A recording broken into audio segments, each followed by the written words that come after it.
नमस्कार दोस्तों। Toppers test YouTube channel पर आपका स्वागत है। वस्तुनिष्ठ प्रश्नों की श्रृंखला को आगे बढ़ाते हुए देखते हैं आज का पहला क्वेश्चन।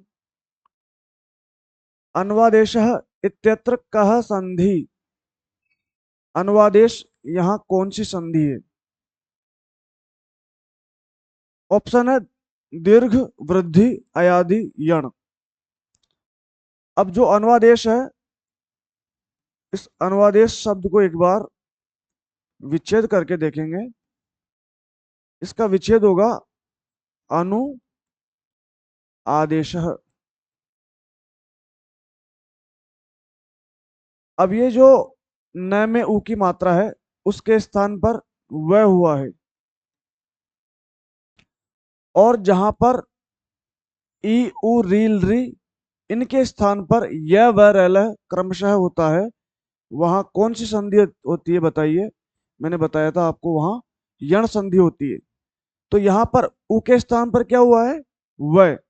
इसलिए कौन सी संधि है? कौन संधि है? यण संधि।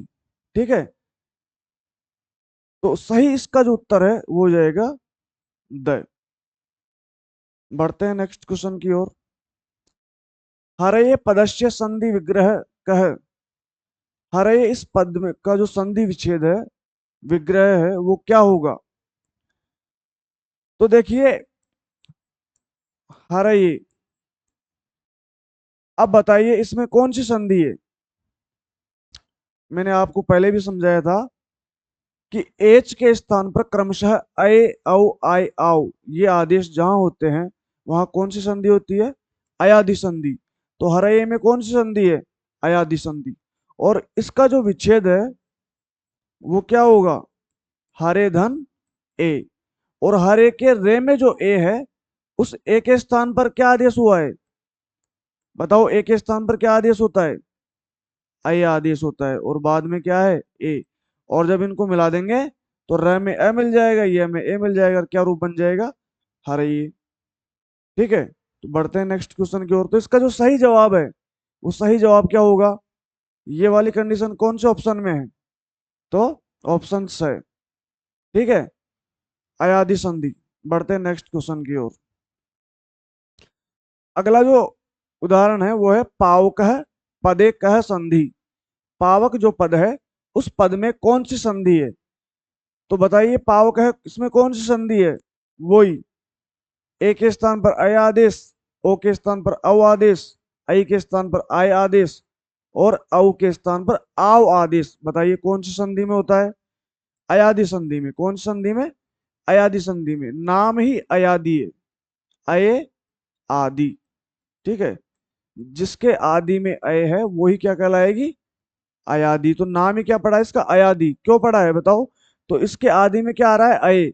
उसके बाद में क्या आता है? औ। उसके बाद में आय। उसके बाद में आओ। तो अय आदि, अय जिसके आदि में है वो संधि कहलाएगी अयादि। तो अय किसके स्थान पर होता है? ए के स्थान पर।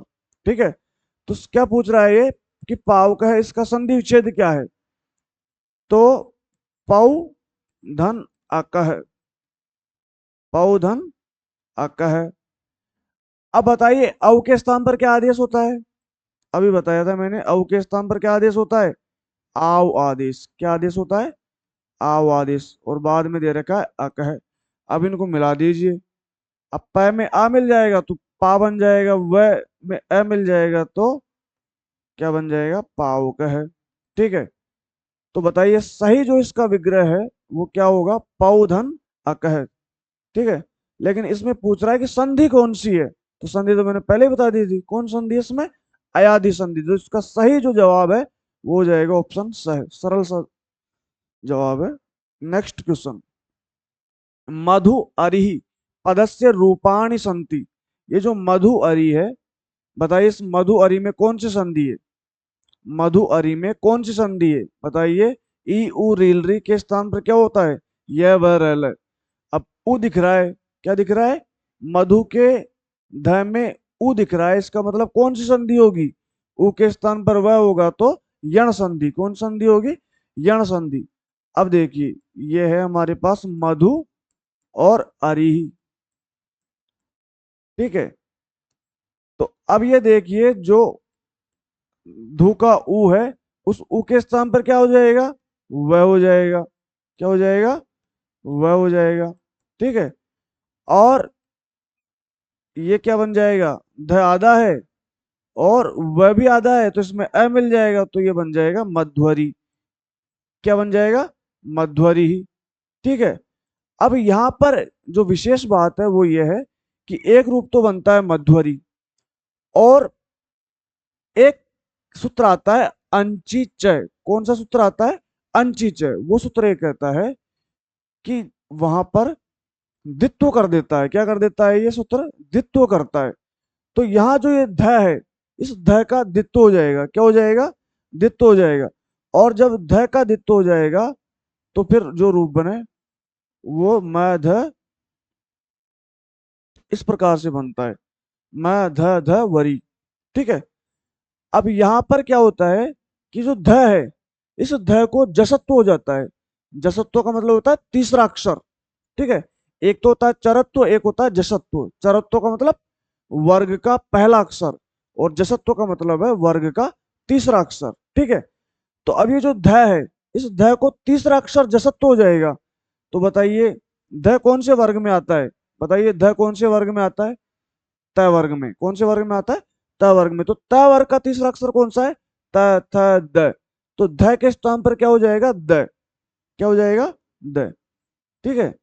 और इधर मध्वरी। तो एक रूप तो बनेगा मध्वरी, है ना, जहां पर द का द्वित्व आए। एक बिना द्वित्व वाला, एक बिना द्वित्व वाला, तो दो रूप बनेंगे। एक तो मध्वरी बिना द्वित्व वाला, एक मध्वरी, ठीक है, जहां पर ध का द्वित्व हुआ है। तो ये दो रूप बनेंगे, एक और दो। ठीक है। तो इसलिए मधुअरी इस पद के कितने रूप है? दो रूप है। और दो को संस्कृत में क्या कहते हैं बताइए? द्वे। क्या कहते हैं? द्वे। तो सही जो जवाब है वो क्या हो जाएगा हमारा? ब। बढ़ते हैं नेक्स्ट क्वेश्चन की ओर। अयादि संधि उदाहरणम नास्ति। अयादि संधि का उदाहरण कौन सा नहीं है? तो अयादि में क्या ध्यान रखना है? ए के स्थान पर अय, और ओ के स्थान पर औ, आई के स्थान पर क्या होगा बताइए? तो यहाँ पे जो गायक है, नयनम भवनम पायम। ठीक है। तो आई के स्थान पर आई, औ के स्थान पर आओ। ध्यान रखिए। तो जो पहला जो है गायक है, ठीक है, अब इसका जो विच्छेद है वो होगा गई धन अकह। तो इसमें तो अयादि संधि है। क्यों? क्योंकि आई के स्थान पर क्या आदेश हो जाएगा? आय आदेश हो जाएगा। तो गायक है बन जाएगा। ठीक है। तो एक बार मैं बता देता हूं, आई के स्थान पर क्या हो जाएगा? आय आदेश। तो क्या बन जाएगा? गायक है बन जाएगा। जो नयनम है, इसका जो विच्छेद है वो होगा ने धनम अनम।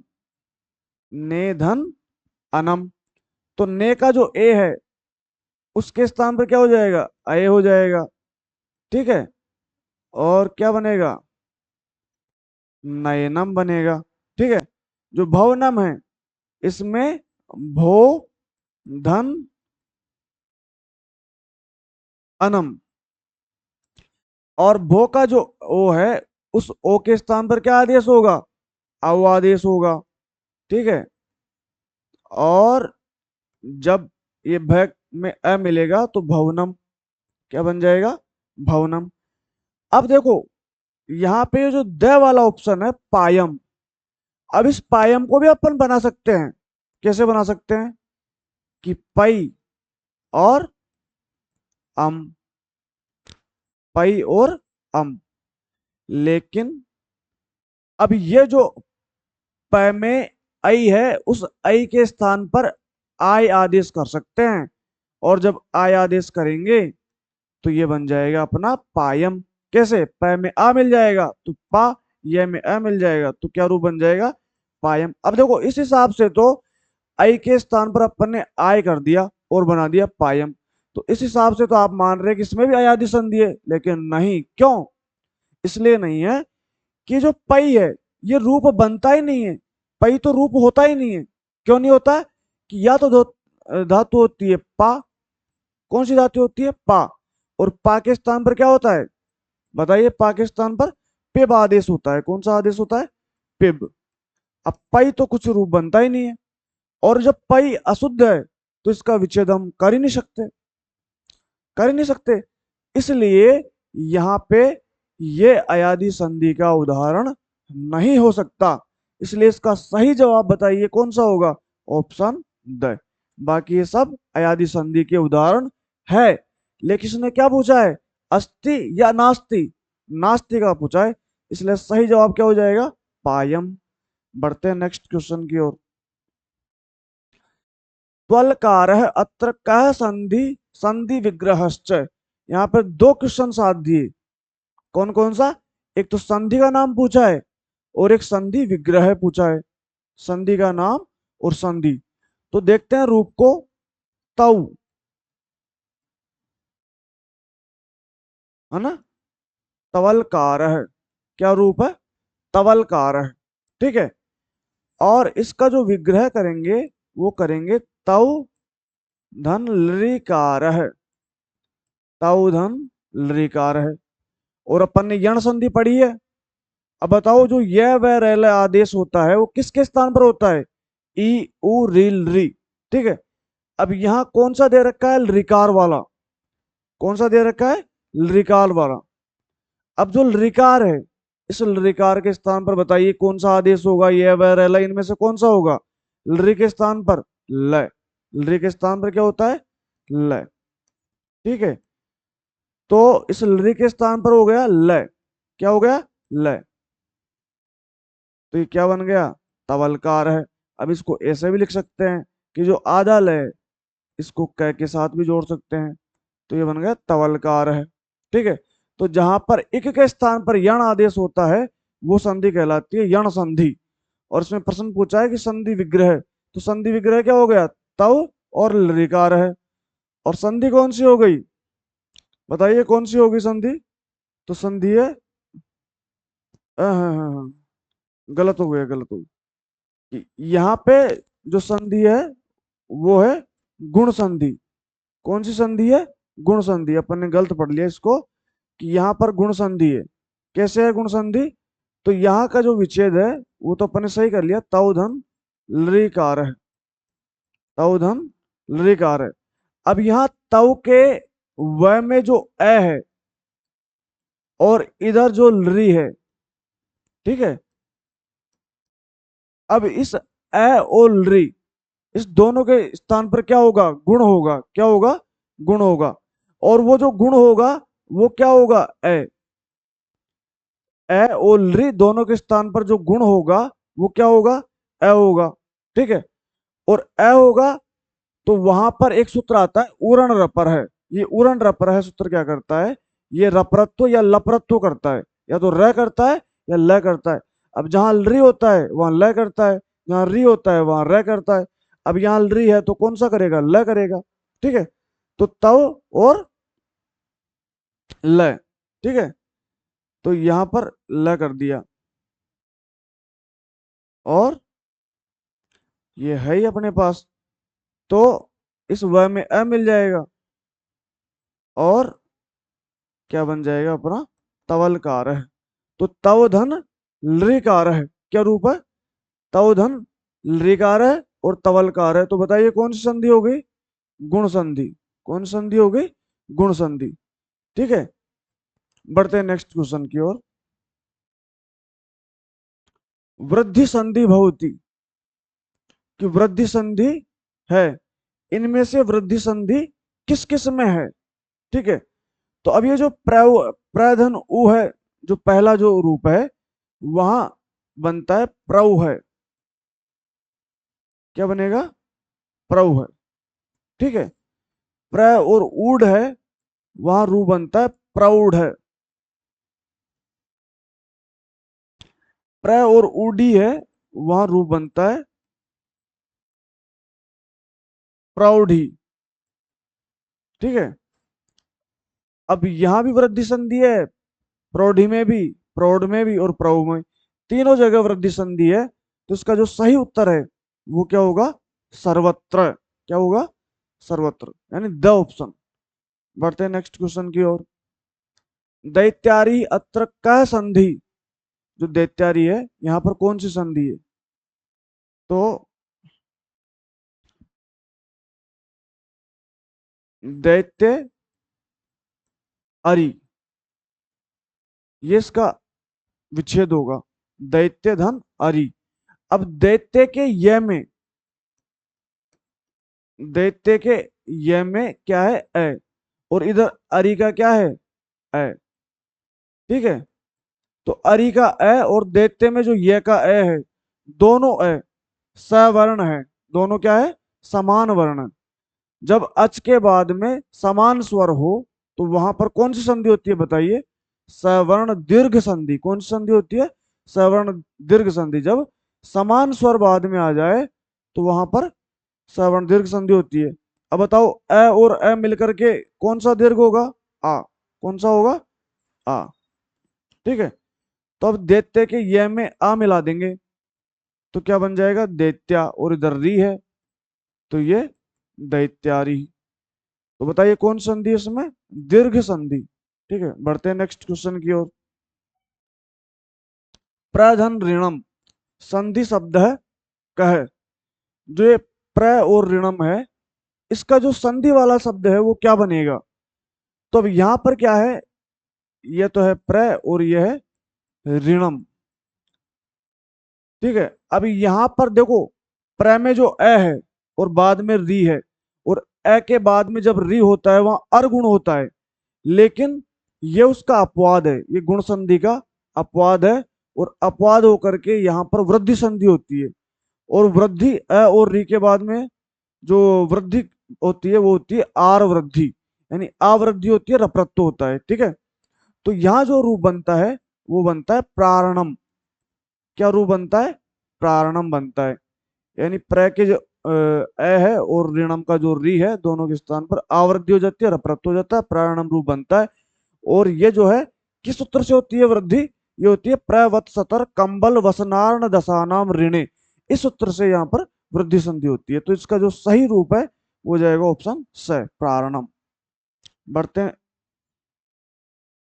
श्रीशः पदस्य संधि विग्रह कह। अब देखिए, एक बार मैं आपको बता देता हूं, श्री और ईशः,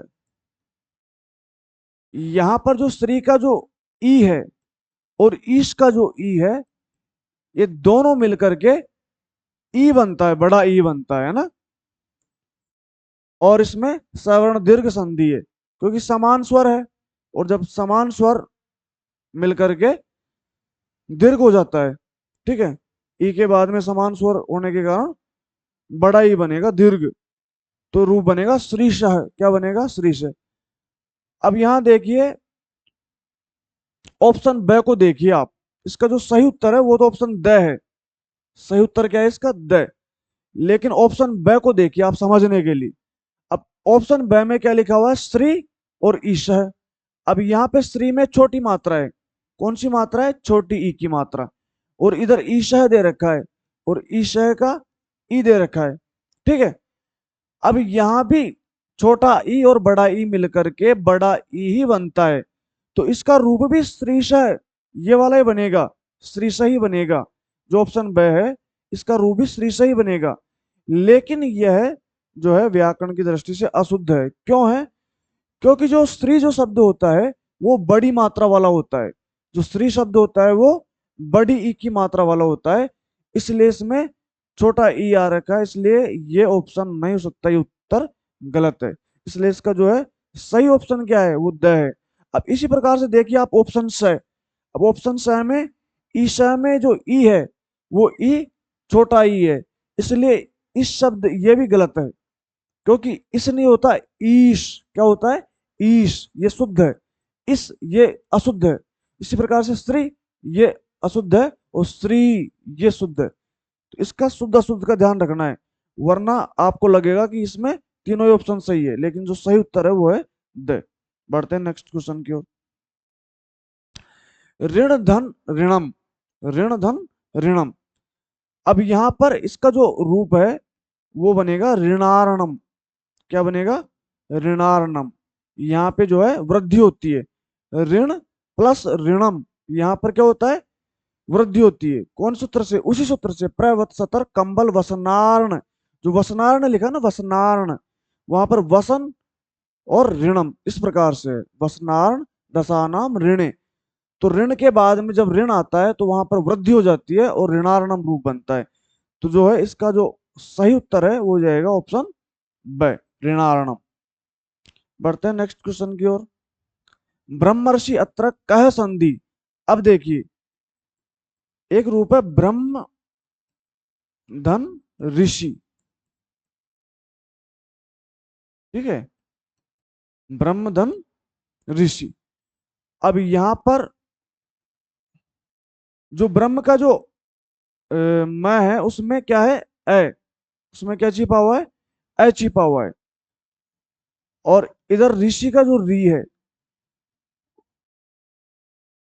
तो ए और ऋषि दोनों के स्थान पर गुण होता है, और गुण क्या होता है, ए। और जहां पर ए के बाद में री है और री को अण से संबंधित कोई भी काम होता है तो वहां पर रपरत्व होता ही होता है। इसलिए ए हुआ है और ए हुआ है तो वहां पर रपरत्व होगा। तो हमारा जो सही रूप है वो बनेगा ब्रह्मर्षि। क्या बनेगा, ब्रह्मर्षि, ठीक है, ब्रह्मर्षि रूप बनेगा। अब इसका जो सही उत्तर है, इसने संधि का नाम पूछा है, तो कौन संधि हुई है, गुण संधि, तो ऑप्शन ए इसका सही जवाब होगा। बढ़ते हैं नेक्स्ट क्वेश्चन की ओर। दसारणम संधि विच्छेद कह। ये वसारण नहीं है, ये वह गलत लिख दिया यहाँ, दसारणम इस प्रकार से, दसारणम, दसारणम संधि विच्छेद कह। तो दसारणम का संधि विच्छेद होगा दस धन ऋणम, दस धन ऋणम।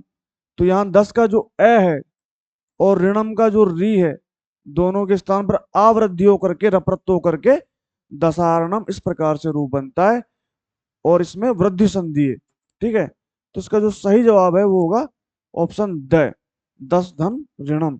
बढ़ते हैं नेक्स्ट क्वेश्चन की ओर। आज को जो अंतिम प्रश्न है वो है प्रकृति भाव संदेह उदाहरणम नास्ति। प्रकृति भाव संधि का उदाहरण कौन सा नहीं है।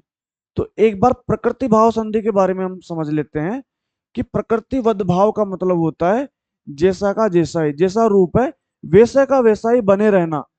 यह सरल शब्दों में समझाए तो किसी प्रकार की संधि नहीं करना, यही प्रकृतिवद भाव संधि होती है।